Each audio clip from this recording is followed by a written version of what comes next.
What's up, everybody? I know it's Babbzy here, and I'm a little bit late with this podcast this time, but I have a good, real reason why I'm late. You know, a lot of drama went on this week, and every time I went to post the podcast, some like next chain of events happened, and then it was just like, oh, God have mercy. So I have everything now, so let's get into this crankment, you understand? And don't be a delinquent and not follow me on social media. My name on all my social media outlets is strictly Babbzy. You know, I am on Snapchat and I'm on Instagram as well as Facebook. My name there is Babbzy at large. I want to give a big shout out to Spice, who actually was at the Hip Hop Awards for BET last week, all in red carpet, you know, geared out and bling out. Good air, Spice. So, you know what? It's good to see some of us Caribbean folks on the red carpet for these events. And, you know, just to throw some shade, because you know I'm ignorant Babbzy like that, where were the men in entertainment? How come a woman was out there but I ain't seen none of the mans them? You understand? Yeah, women gonna soon take over. Know yourself.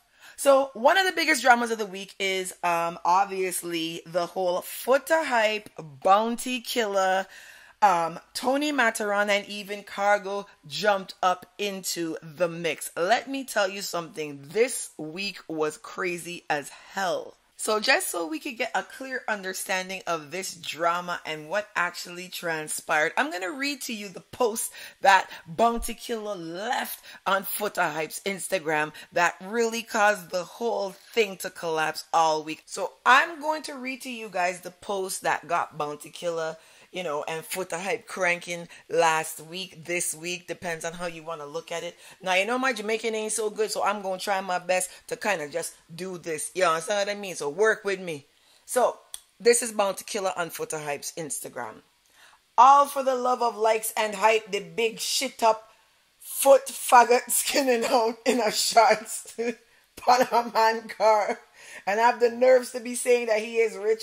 It must be his man car. Then this a ticky fish is proven now. That's why we did have to dash him back into the shit water. Gully nasty, no blood clot. Baby germ earth drink sperm body boy. That's how Uno go foreign go make Jamaicans look frightened and fool. Like I never see no morals or pride. And any woman that go take up a man like that condemns themselves too, because any boy when I want walk will take walk. Talk up people. What is look like people to Uno now? I'm so sorry for laughing through that. I tried my best. I was like, yo, Babbzy, really try hard to read through this thing and not laugh. But yo, Bounty Killer have the written tracing thing down pat, man. I think we gotta get some lessons for him how to curse people on social media. So anyhow, yo, Matterhorn and Foota Hype get into it with him because of another post as well, where the Bounty Killer apparently made reference to their children being jackets and all kind of thing. Foota Hype came back and started talking all kind of recklessness.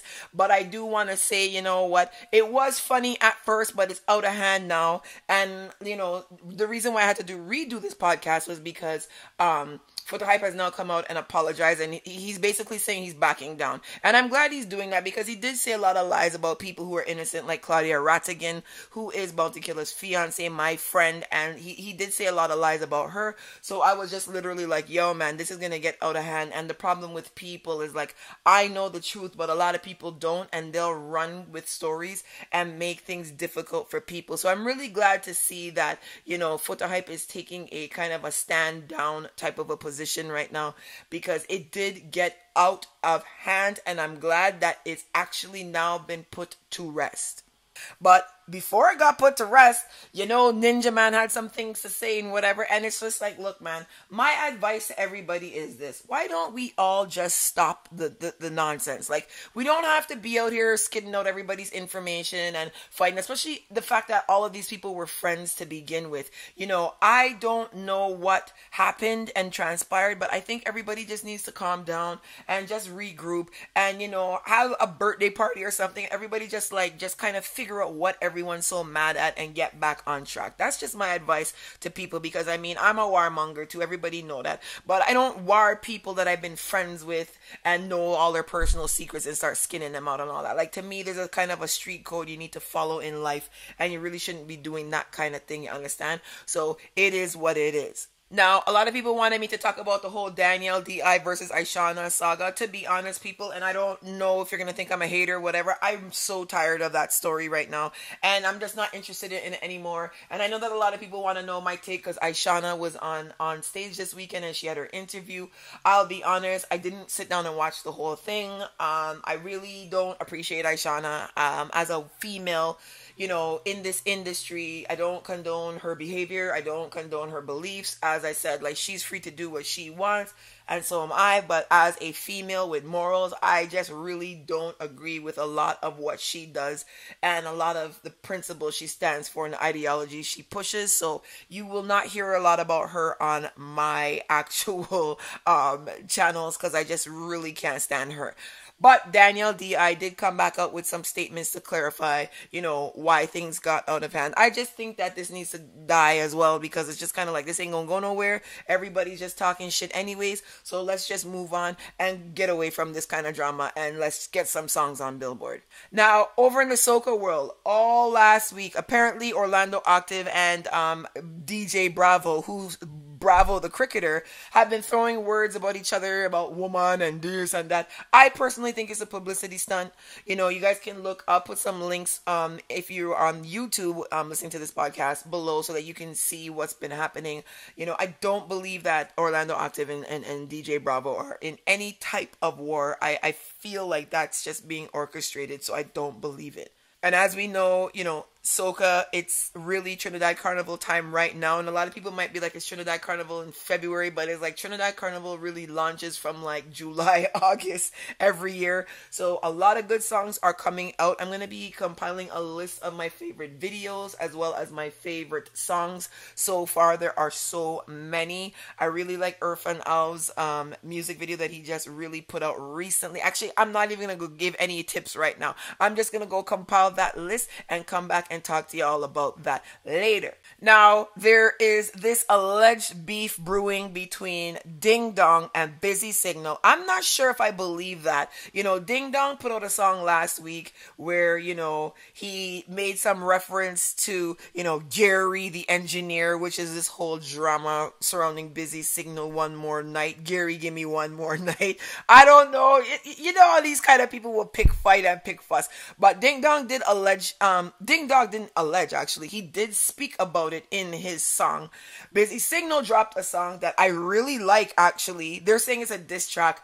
I don't know if it's a diss track. I'm not sure if it's a diss track. So, you know, we're going to have to check these ones out. Again, if you want to see a real update on that stuff, I'm going to be doing a video on YouTube where I'm going to be talking about these songs and, you know, which one's better and whatever. So make sure you are following me on YouTube as well, because I'm going to be doing a video for this very shortly. This weekend in Toronto was World Clash for selectors, DJs in the dancehall world. And I will tell you that I was very disappointed with some of the things that occurred this weekend. I did do a written post on that. So if you do want to check out why I was disappointed, make sure you go to my website, strictlybabbzy.com, and read up on that. Congratulations to King Turbo. If you all didn't know, I went to high school with a lot of the members from King Turbo. So they're basically the champions sound from my era, so I'm really happy that they did win. But you can see more details on that on strictlybabbzy.com in the music blog section, and read up on my thoughts about that clash right there. So there you have it. This week, a lot of drama. I deleted some of the stuff because, I mean, some of the stories just kind of became stale. Like some of the stuff like going on with Tommy Lee and Alkaline and all that. There hasn't been any recent developments with that, so I didn't feel compelled to discuss that.